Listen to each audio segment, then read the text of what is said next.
Okay, welcome to part 3 of our apple harvest. Here, we're going to just start putting some layers on our basket, do a little bit more work on our apples, and we'll spend pretty much this whole series, or this part of the series, just doing that. Again, kind of going through every part of this. I didn't edit a lot of it. The only editing I done was to cut it into parts, so that way you guys can just follow along, paint along, whatever you want to do, and I'll just let you kind of watch and paint on a lot of this. Sorry, it's been a couple of weeks, I think, or week and a half since I posted my last part 2, but we have been really busy. We had a craft fair, a 2-day craft fair this last weekend. Weekend before that we had, I did some editing. We was getting ready. Week before that we had a class. Next weekend we have a class. This weekend coming up, today's Thursday, we're going to work on getting some sublimation stuff done, get some stuff ready for another craft fair coming up. So we're just going to kind of keep working on that.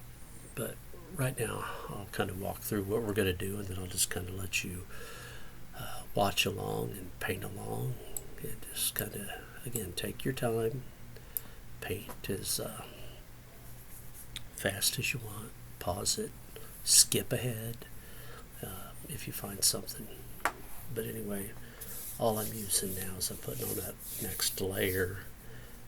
Kind of went into some yellow ochre, a little bit of white, maybe a little bit of yellow, maybe just a touch of burnt umber to get that color. And I'm just going to kind of start highlighting and looking for where the light's going to come from, or the shadow, kind of highlighting that right side of that front basket just to separate it from that rear basket a little bit. But again, we'll spend the majority of this part just probably doing the basket and a little bit of the apples. And then I think the next series we do some more final touches on the battery on the basket, and some final touches on the apple, bringing the apples to life. And then the fifth part is only about 16-17 minutes long, and it will just concentrate on the grasses and just little finishing touches. So that should be a lot of fun. So just kind of watch a little bit, and I'll let you just kind of watch and paint along, and just take your time. I think it'll be enjoyable.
Okay, as you can see here, I've kind of went to another color, red. I don't know if it was a kind of a candy apple type red. Just putting on a little bit more color. Again, these apples are going to change many times. I just kept trying to figure out where my light, where I'm going to put my shadows and how the light's going to hit, what color the apple should be. And I just struggled back and forth with this, not having any kind of reference.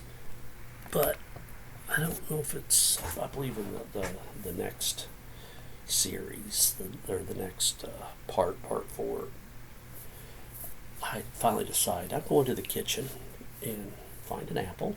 And I did. And I brought it back into the studio, and I kind of shined the apple up a little bit and went, okay, now I see the colors, and I could even just take and mix my paint, hold it up to the apple and match that apple's color and some of the other things in there. And that really went a long way into me finally going, okay, now I see how I want the apples. And in the beginning and at the end of the video, you can see the transformation between the apples now and the apples end. But I thought this was kind of a good process to show, I struggled.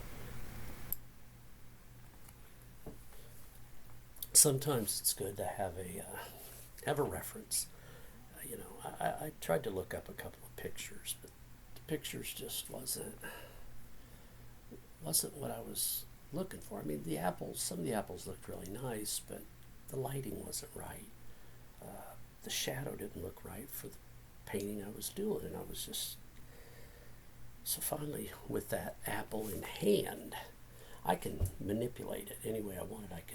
I can turn it so it looks more on the side to match some of these apples. Put it straight up and down.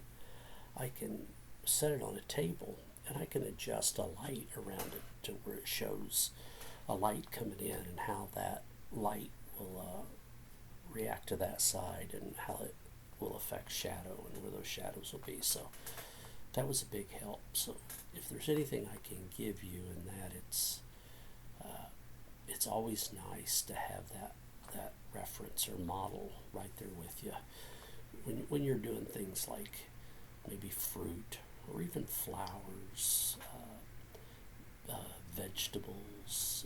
If you're doing a bowl or something like that, it's always nice to have that set in front of you, so you can see. There's some things that you can't do that, like a big building. You can only use your pictures that you took, or if it's something you imagined in your head, that's a little harder too. But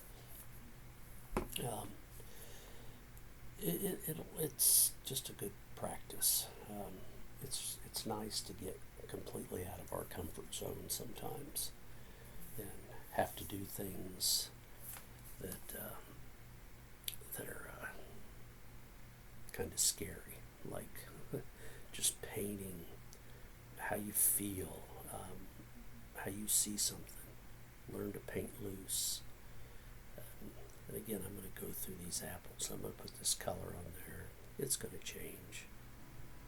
So just kind of watch and just kind of watch the process and see what you think.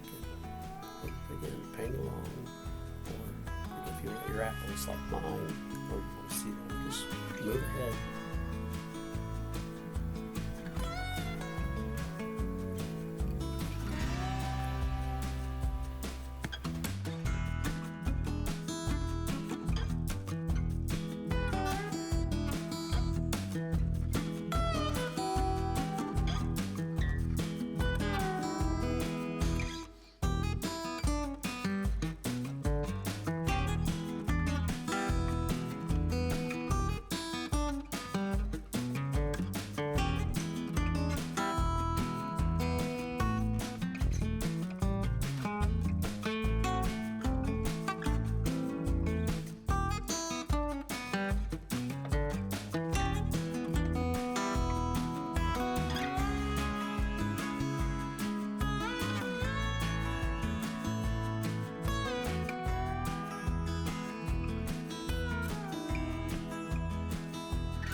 And what I'm kind of doing here now is separating some of the apples, just getting that color on there. It kind of that brighter color does kind of give me an idea where my apples are at, how they're laying, some of that shadow line.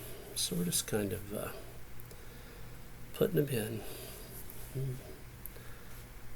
I may change some of them around, make some of them a little bigger, but right now I'm just getting them in there. That was the main thing. And I believe all I'm using here is just a small round brush. What was that brush? I believe it was a number 3 round brush that I'm using. Just kind of placing the apples around, highlight a little bit more here and there, but just trying to really get my shape and my layout of these apples.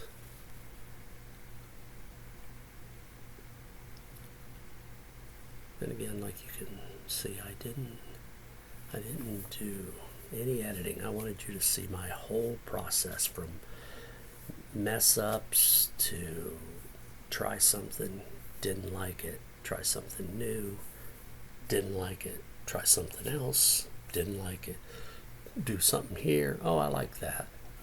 I'll kind of keep that in. And then there's some things I said, oh, I really like that.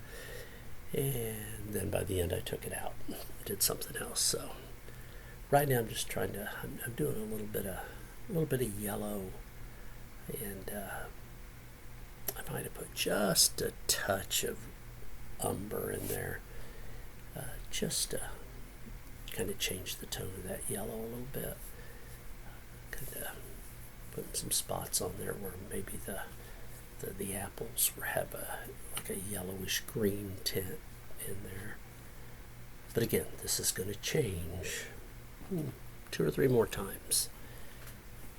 I'm starting to like them a little better, but I still don't like the color. The apples are still way too red. They almost look like it was tomato harvest time instead of apple harvest. So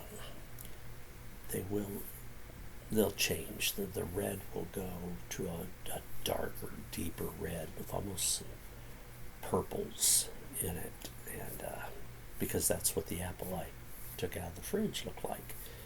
So this is where I'm just trying new stuff. And again, I reiterate over and over again that the reason it's not edited, the reason you're watching a lot of boring part of the painting is I want you to see the process that I go through on a lot of paintings where I change things.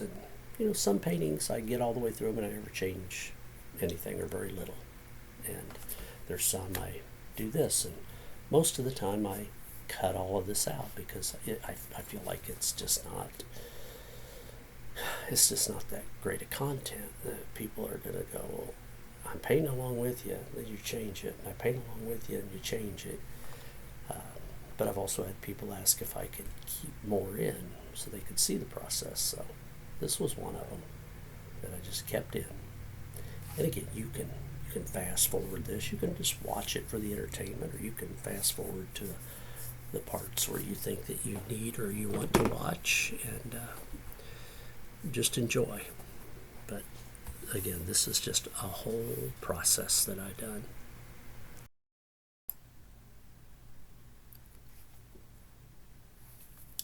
Okay, I think I've switched over to my little flat brush. Number 2 flat brush is what it was actually. Just kind of trying to get paint on, changing the color again a little bit. I know that that's a lot in there, and I may end up editing some of this out just because it is getting really repetitive. Still going with those same colors. I I took some of that brighter color I had, I darkened it down a little bit, and now I'm just trying another coat, maybe a little darker. But I promise, in the next part of this, we'll start getting it right. We'll really start working on the apples more. I thought this part was going to be more the baskets, but we'll see as we go through. Okay. I cut out there was about 2 or 3 more minutes of the apples. Then we kind of moved on to the basket. So we're going to kind of start adding some different colors to the basket, highlight, using a little of the ochre, yellow ochre, maybe a little bit of yellow, just a touch of burnt umber in there. And we're just going to start putting some layers of colors on the basket. And again, it'll change a little bit too. Like the inside of that rim, it's going to change. The colors, it'll have that base coat on it that we're putting on it now, but it'll have some darker browns, umbers on top of that to kind of make it look more like a old wood. And we'll put our shadow lines in there where it looks like slats, and we'll kind of highlight those a little bit, darken them, I guess I should say, kind of give separation. But right now we're just kind of putting some color on these baskets, and we'll put some shadow in, and we'll get it in there.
Okay, as you can see, we kind of got our base color on there. I went to that little 3/4 inch brush just to get the base on there. Now I'm going to use my little maul stick just to rest my hand. I'm going to take a little script liner brush, and I'm just slowly going to start putting in some lines where my slats, going to show where the slats are. And I'm just using a little bit of probably Mars black, maybe a little burnt umber in there. Just going to thin it down a little bit too, get it a little bit more on the inky sides just so it runs a little better.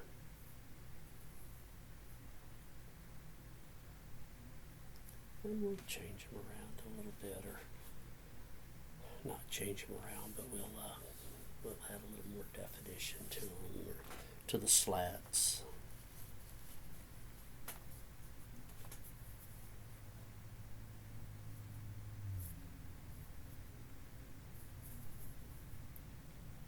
just get your ball stick there, because some of that paint might have been just a little bit wet still. Plus this kind of gives you something to rest and make a nice straight line. And there'll be like, probably put 4 or 5 those slats in there going around. Kind of angle a little bit, so it kind of looks like your basket angles.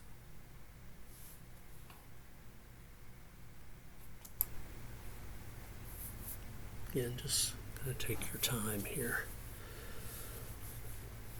Get them in there like you want them. They don't have to be like perfectly straight.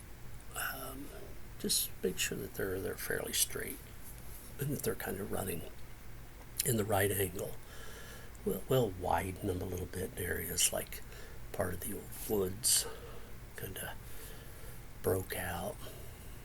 But right now we're just kind of getting more shape of the basket.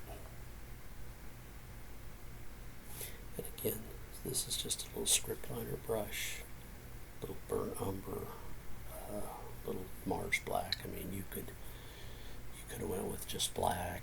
You could have went with maybe a ultramarine blue with a dioxazine purple, a little bit of burnt umber, kind of made a little different shade of black. It's kind of made your own black. Also on the inside of those, when you do the slats, use a little bit of Hooker's green. That way that kind of give it that green looking through there. It's kind of hard to see there. And I think when I finished it, it didn't really look, didn't show through that green, and I needed to go in and kind of fix that, but I just haven't.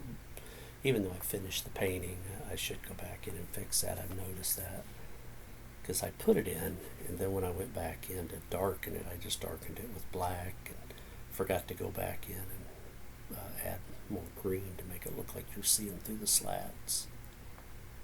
And then we'll do slats on the other one as well. See, I'm just going to kind of go in here, touch it up. And I'll end up touching that rim up too.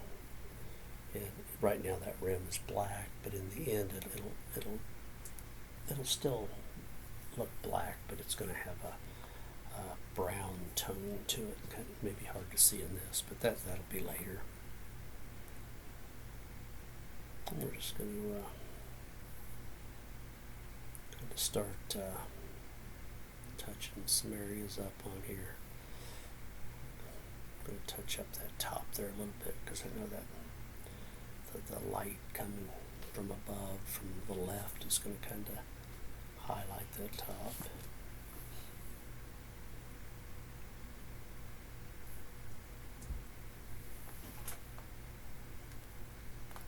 And again, it's just a little yellow ochre, a little bit of cadmium yellow,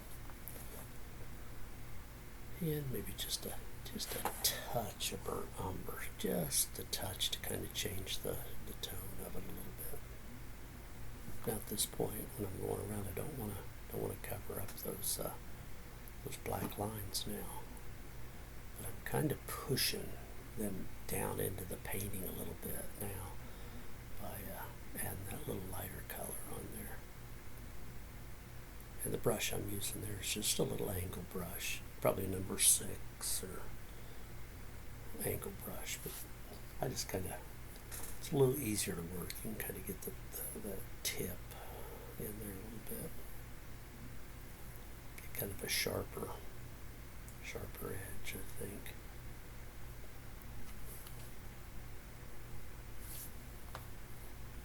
Again, I'm trying to get some of those highlight colors because I'm going to put paint over it. I'm going to stipple some darker paint over it and put some little cracks in there. So this is really just the base. This is what's going to show through. So you're not trying to make the basket this color.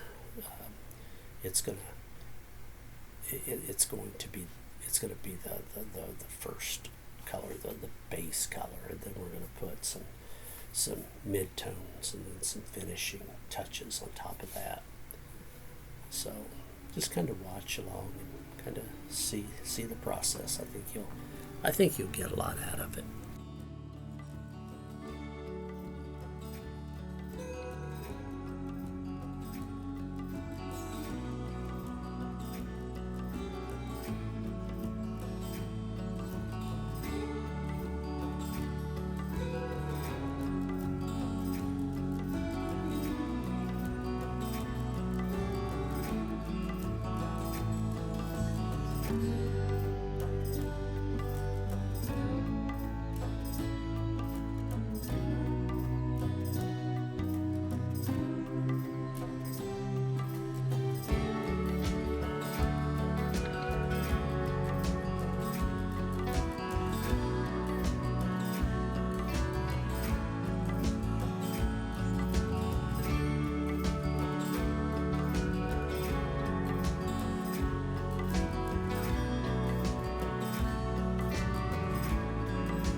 Okay, we're getting toward the end here of part 3. As you see, we worked on the apples quite a bit. We're gonna really work on those next week, finish them up, or next week. I'm sorry, next one. So anyway, stay tuned. I know you're gonna love this next one. Everything's gonna start coming together.